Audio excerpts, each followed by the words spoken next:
Okay, good evening, everyone, and thank you for this honor.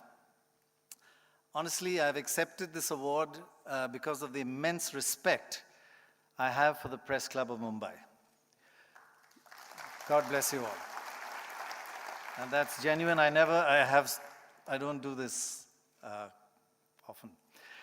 Of course, this award is essentially not for me. It's for the person who started NDTV and who I joined, and who's the driving force behind the NDTV vision, growth, the editorial direction, and the ethics at NDTV. My partner and my inspiration, Radhika Roy. And you can ask everybody at NDTV, she is the soul of NDTV. It's also an award for the entire team at NDTV, simply the finest, most talented, and most fun to work with. And we always said, if it's not fun, get out of this business. I'm actually so proud that so many past and present members of the greater NDTV team are being awarded tonight. And as far as we are concerned, some have left now, left the hall, I mean. You never left NDTV. You still have the same DNA and you're still part of the NDTV extended family. Now, I was given my first Lifetime Achievement Award about 10 years ago. And I took it as a not so subtle message saying, Prannoy, it's time to pack up. After a couple of more such messages, which pointed, to the sunset, I decided to avoid Lifetime Achievement Awards. Then things reached a climax when, and this is absolutely true, when the head of a very prestigious TV award organization called me up and asked me to accept an award for being India's most trusted anchor, he said. And he sent a letter, formal letter, which confirmed the phone call, except he left out the T in trusted. That's true. And you may still be wondering, why on earth is this rusted anchor accepting awards? Well, you know us journalists, we can't resist. We may not be the most important people in this country, but we are the most self-important, right?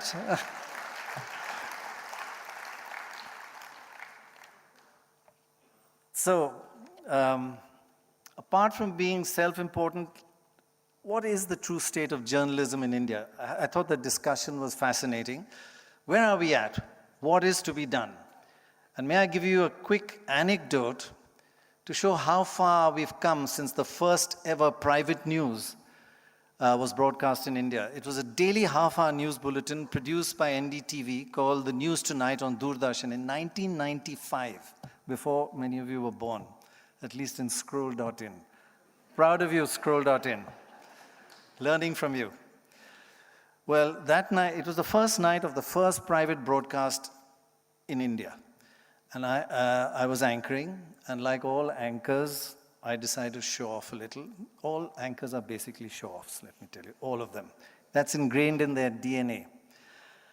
And I said, as the credits ended, I looked at my watch and said, good evening, it's 8 o'clock, and this is the News Tonight coming to you live. Someone in the PM's office heard the word live and reacted to that like it was a 4-letter word. He immediately phoned the INB minister and yelled at him and said, take this off air. How can you have live stuff? Or at least stop private news at all, or stop it at least from being live. Well, that nightly news, that's not live. If news is not live, it might as well be dead. So what did we do? We got fired. How did we get around this? Well, we changed the clocks. What do we mean by that? There was everywhere in NDTV, there were 2 clocks. One was Indian Standard Time, one was NDTV time. One was showing, NDTV time was 10 minutes ahead of Indian Standard Time. So we bought a large capacity hard drive, which could store 10 minutes of video. So we would start our nightly news at 8 o'clock sharp, the 8 o'clock news, NDTV time, not Indian Standard Time. It would go into the hard disk, and automatically 10 minutes later come out, Indian Standard Time, 8 o'clock. So impossible to interfere, no editorial interference by any bureaucrat or by the government, but technically it wasn't live. Man, we've come a long way from that. From having to buy a hard drive to avoid being called live. So I would characterize, coming back to where we're at in the media, I would characterize India's media as the most crucial ingredient of this, our third phase of Indian democracy. Let me just explain what I mean by third phase. In the first phase, we voted like sheep. That's for the first 30 years or so. 80% of governments, state and central governments, were voted back into power. Good, bad, we voted them back. We were like sheep. Then the second phase, the next 25 years or so, which I call the angry or volatile phase, where 80% of governments, good or bad, were thrown out. Now we're in the third phase for the last 12 years or so, and I call it the informed phase, in which voters have unparalleled access to media. Today, in this third phase, 50% of governments, generally the better ones, are voted back into power, and 50% are voted out of power. So in the first two phases, voters would see their candidates once every 5 years at campaign time, never in between. Now, every time a politician, sir, as you leave home, there are dozens of mics stuck under their noses. How things have changed even on that front. And all of you in the media are a crucial part of this positive change in our democracy, bridging the gap between the voter and the politician. So it's wonderful to see how far India's media has come. Feel proud of it, terrific. And so many faces here I've worked with, and you're all people I just love and admire. But there are some worrying trends, and we are here tonight not to just boast about ourselves, and we need course correction now before it's too late. So proud as we are about our news channels in India, may I list 3 or 4 things that need to change, in my opinion, and you can disagree, we all disagree, no two journalists agree on anything. Perhaps the biggest danger I feel that we face today is the tabloidization of our news. Every other country, every advanced country with a developed, mature media has a wide spectrum of news, from credible, serious journalism to the tabloid. In England, it's from the Times and the Economist to the Sun and the Mirror. In the United States, it's from New York Times to the New York Post. And in television, it's from BBC and CNN to Fox News. But in India, there is this dangerous slide towards one end of the spectrum, the tabloid end. Why has every single news channel, except one, English, Hindi, regional, why has everyone turned tabloid? Why are we trying to emulate Fox News? There's so many other examples out there. Why does every single news anchor today want to be another Bill O'Reilly? We've got so many Bill O'Reillys around, make Bill O'Reilly proud. In fact, some have gone way beyond him that make him a little jealous, actually. Among our Hindi news channels, talk about tabloid, almost of the leading ones, 25% of their TRPs come from astrology news. Another 25% comes from Saas Bahu serial news, and some really, I was going to use a foul word, but a highly graphic crime news. I have heard a lady anchor on one Hindi channel, I won't mention which one, saying, twirling her hair, break के बाद आपको एक rape दिखाएंगे. I honestly believe tabloidization is the death of news, death of good journalism. But frankly, who's to blame? I don't blame our anchors or our journalists for this, ghastly tsunami of tabloid news. I also strongly disagree with the widely held hypothesis which people bandy around that blames the Indian viewer, that Indians love tabloid sensationalism. Indians have base tabloid tastes. So if our anchors are not to blame, and it's not our viewers, why is India becoming no country for honest journalism? Many feel that the advertising fraternity must carry part of the blame. The advertising pie is distributed based entirely on numbers. Many in the advertising fraternity tell me that our media buyers are essentially eyeball chasers, like ambulance chasers, the media equivalent of ambulance chasers. Now, while our advertisers and media buyers are actually, I've met all of them, skilled as those in the West, and their media modeling skills are as good as anybody, for some reason, they've not created methods that enable them to evaluate news on factors other than just numbers of eyeballs. This is not the case in developed media markets. The circulation of the London Times, for example, is 400,000, while the Sun is 5 times that, 2 million. And we all know that Fox News has 3 times the viewership of CNN. Yet the advertising rate for the Times is much higher than for the Sun. And the advertising rate for CNN is much higher for Fox News than Fox News. Do the eyeballs justify, just numbers justify that? No, not of course not. But the advertisers and the media buyers place premium on quality of the time. They place a quality on the premium on the quality of Times or the quality of The Economist or the New York Times. The higher ad rate for credible journalism and lower rates for tabloid news has meant that both ends of the spectrum, tabloid and serious, have survived and prospered.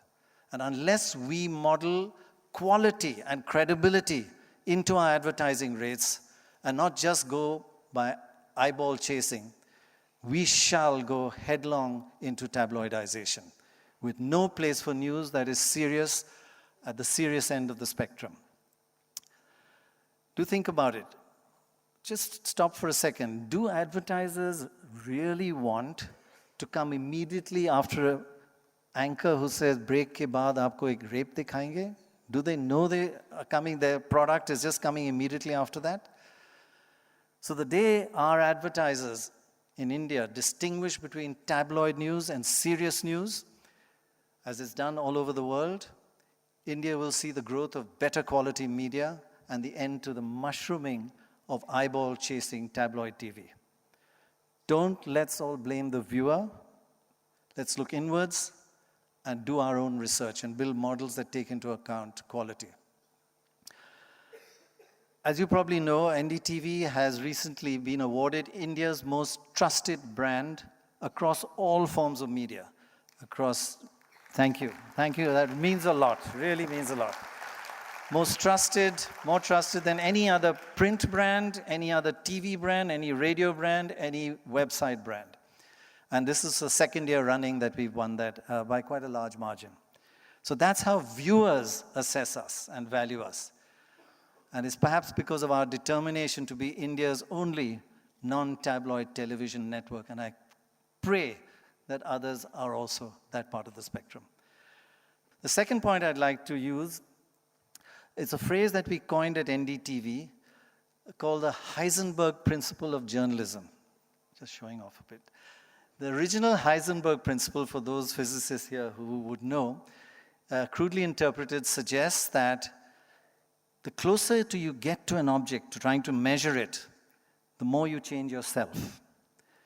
So what is the Heisenberg principle of journalism? It states that if you head towards the sole objective of eyeballs or sensationalism, the very nature of your own journalism, and journalists change, your anchors change, because they fall for this Heisenberg principle. Also, and this is a very important issue I think we have to tackle, if a journalist gets too close to her or his sources, the nature of the news changes. Some call it quid pro quo journalism. As journalists, we must remember, I think I'm old enough to do a bit of lecturing, we are not insiders. We are not on first name terms with politicians. We don't go to the same parties. Your parties are much wilder. Why would you go to a politician's party anyway? In fact, sitting in front of me is two journalists and one who's just left, who have who's got your top awards, and I respect them greatly because they are known to keep their distance from politicians and other power brokers. We first used the term Heisenberg principle of journalism just to impress a friend who asked us collectively, why are all journalists so dumb? Why you guys are so mediocre, low IQ? And he told us a story about what he called the dumb journalist community. He said, all these journalists got together all over the world and said, look, we're all considered so bloody dumb. What do we do about this? They said, one guy said, let's have a huge hall like this. We'll call all the best TV and media all over and show the world. We'll call all our journalists there and we'll show the world that we are not dumb. So they got all the journalists around the world and all the media, because they control the media, and they got a quiz master to pick any journalist up and called him on the stage. And so the quiz master started and said, this is the story the guy told us. How much is, first question, how much is 540 plus 235? So the journalist, let me think about that. And he said, 20,300. Quizmaster, everybody all the journalists said, give him another chance, give him another chance. So the quizmaster said, okay, one more chance. He said, okay, how much is 120 plus 130? The journalist went, let me think about this, 120, a little buzz in the audience, and he said, 945. Everybody, all the journalists said, give him another chance, give him another chance. So finally the quizmaster said, how much is 8 plus 8? So the journalist, 8 plus 8, 8 plus 8, let me think about it. And he said, 8 plus 8, 16. And all the journalists said, give him another chance, give him another chance. So we have to fight that. But we all deserve another chance, I think. Anyway, we're not dumb, are we? No. It's only you entertainment guys think we're dumb. Actually, he's not entertainment. He can't get away with that.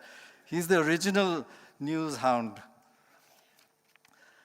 Okay, the third factor that needs change, and I'm coming to the end, there are only 4, and the last 2 are very short, I hope. But I said 2 minutes, I was told half an hour, so 10 minutes. I feel very sorry for you. The third factor that needs change, and it's one that most of my fellow editors, and I've talked to them, don't want me to ever speak about. Why? Because it hurts us. Indian media today lives and thrives on what I call a punishment-free environment. We can say what we like, defame whoever we like, make false accusation against whoever we like, and nothing happens. It's bliss. Man, our defamation cases take 20 years. I think Shekhar, when he was in the Indian Express, told me, you have 500 defamation cases. Bring it on, baby. Another defamation case. And even after those bloody 20 years, sorry for the bloody, the verdict has really rarely punished anybody or any media house harshly. The result is we're all getting slack. We forget to do our research. We don't even need to check our facts. We don't care if we wrongly defame someone. The bottom line is we are dropping our standards because we have no punishment. And if this decline in quality continues, I believe 3 years from now, Indian media will have no credibility left. And so you know what that means. It happened to politicians a long time ago. And it's tough to recover. Once you lose your credibility, it's tough to get it back. So I hate to go against the tide, but I do feel we do need tough defamation laws. We need verdicts to be decided quickly, not 20 years. With possible punishment hanging over our heads, we may actually sharpen up. We may be more careful with our facts, more thorough in our research, and only then will we retain credibility and the trust of our viewers and readers. This punishment-free zone we live in today is lovely for us in the media today, but damaging 3 years from now. Let's push for change, and I wish Mumbai Press Club would do this voluntarily. Take the lead, set an example. But I want to make one thing clear in asking for more defamation. The tougher defamation must come from our courts and our legal system, not the government. There is absolutely no role for the government in the media in any way, not at all in any sphere. But the courts have, and we have. So the final fourth change that I referred to, I would like to talk about the internet. And I'm not referring to net neutrality here tonight, which anyway we must fight for and preserve at all costs. Net neutrality is crucial for our democracy. It's now almost as important as the right to vote in our new democracy. Lose it, or even allow big operators to nibble away at it, like internet.org, and it'll change and damage our democracy and our new democracy almost as seriously as losing one man, one vote. But that's another topic, and I'll talk about it some other time, if you ever want to hear another long, boring lecture. Okay. The issue I wish to talk to here tonight about internet is the danger of anonymity and the unrestrained internet. It's clear, for example, that Facebook, Twitter, YouTube, and many of the other big names in the West are aware of the dangers of anonymity in their own society and certain areas that might cause a threat to their society, like pedophilia, child sex, cyberbullying, and terror threats. And they've rightly put in safeguards to screen their content for these dangers before ever publishing it. But are these same websites aware of the dangerous consequences that a different kind of image or a different kind of message has in a developing society like India? In volatile countries like India, where social tensions simmer beneath the surface, the violent consequences of anonymity can be much more damaging than sex crimes and cyberbullying in Western societies. For example, an organized surge of anonymous messages against a particular religion or a particular caste can lead, and there are many examples, has led to violence, panic, and death. Those who send these messages are never caught because they hide behind the anonymity of the internet.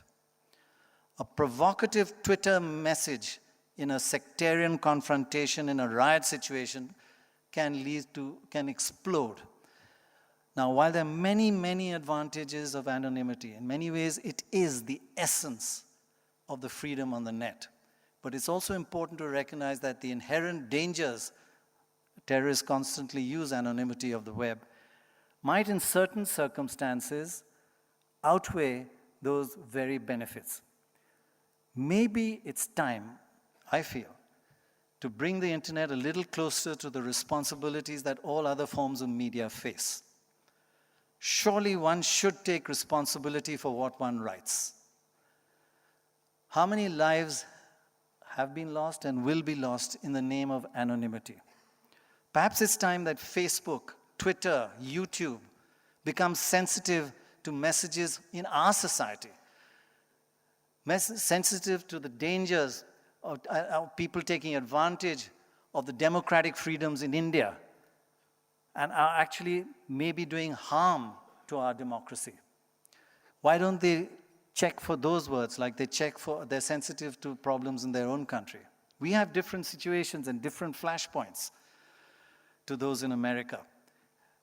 And we have a responsibility to address them before they incite religious, communal, sectarian violence. And just as they pre-screen the sites for themselves, are they ready to invest similar systems for the kind of dangers in different societies to their own? Let me be clear, we are not arguing for a complete ban on the internet. In everyday use, for comments, criticism, abuse, anything, anonymity must continue. What we need, perhaps, is a law that permits the piercing of the veil of anonymity only when a serious crime is committed, the very last resort. And once again, it must be the judiciary, not the government, never the government, that decides when this veil should be pierced. And ensure that it's done, the judiciary also ensure that it's done in the rarest of rare cases. So that's it about it. We in India have so much going for us in the media. We have, especially the youngsters, thanks to us, you have democracy in your DNA. In fact, you question too much. We question everything. And that's wonderful. You don't find it in any other country. I still believe we are more vibrant media than anywhere else in the world. On top of that, we are the cutting edge of new technology that bypasses government.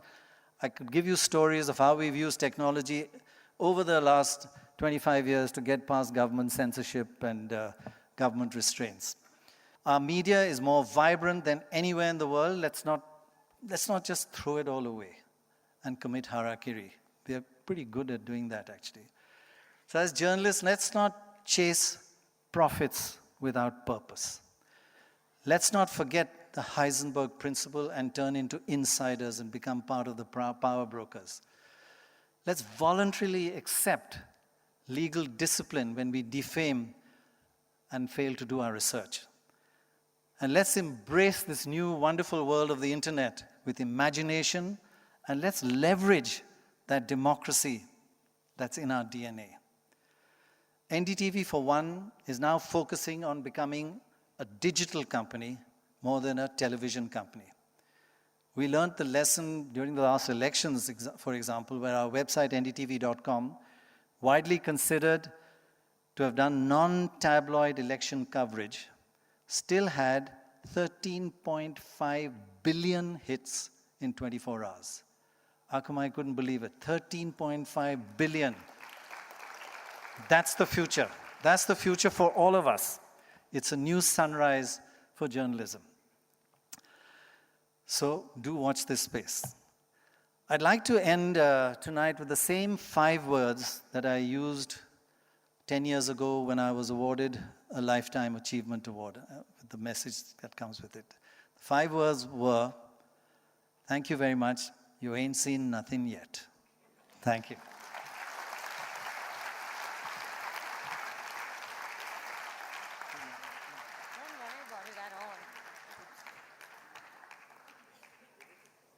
Dr. Roy, it's your turn to stand. I'm going to ask both the Minister and Uday, I know both of them would like to come up and very briefly, in a few words, express, of course, their admiration for Dr. Roy, the award, and words of encouragement to all the budding journalists here. Mr. Prabhu, would you like to come up first? A few quick words before we wrap up the evening.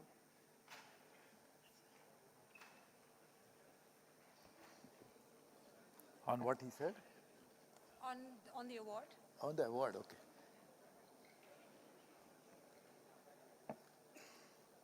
I think very interesting ideas you put forward, and I think this is like a self-regulation, which is what you really talked about, is something which will really be the right way to move forward. And I think really congratulations. I'm sure your lifetime achievements have to be measured after 30, 40 years, even more, because I'm sure now you are getting into a new space. So I'm watching the space all the time. So it looks blank now, but it's going to be becoming wider and wider. So all the best to you. Congratulations to all of you who won the awards. I was very happy, and I think next time Gurbil will remember to give me the award for being here, standing here for the longest point of time.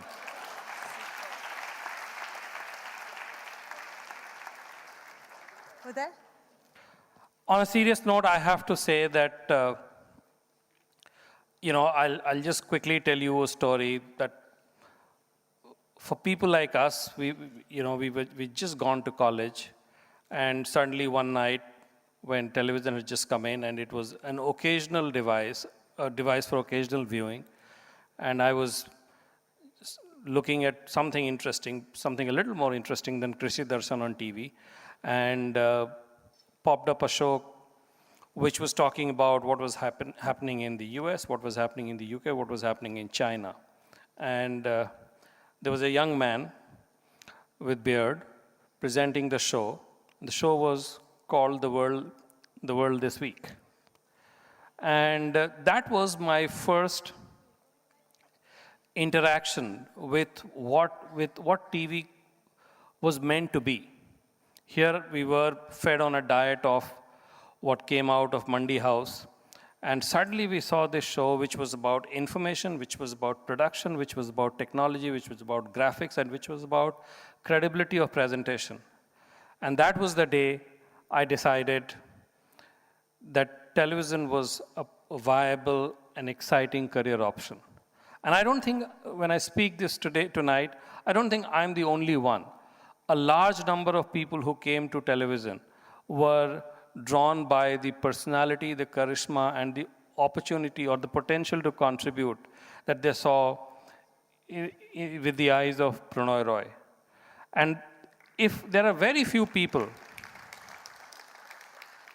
who can retire at some stage, I hope he will, but there are very few people who can retire with the satisfaction that they created not just a legacy, but a whole category of intellect, a whole category of industry, business, communication, I don't know how to describe it, that Prannoy did.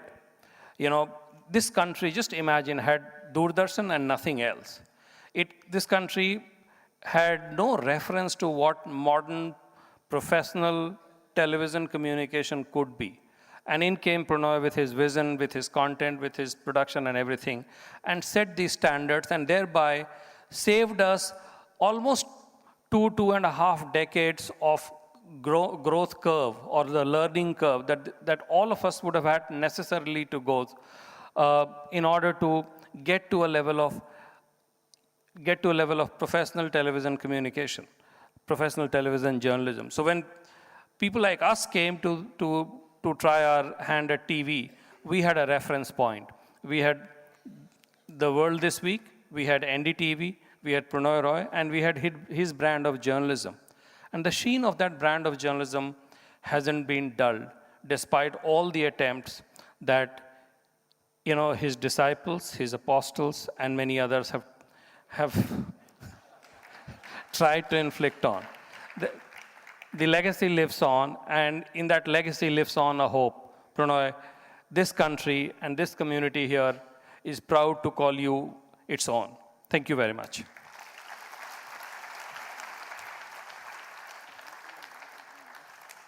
Dr. Roy, on behalf of all of us, congratulations again. We've got your award carefully kept away for you. And thank you very much for coming up.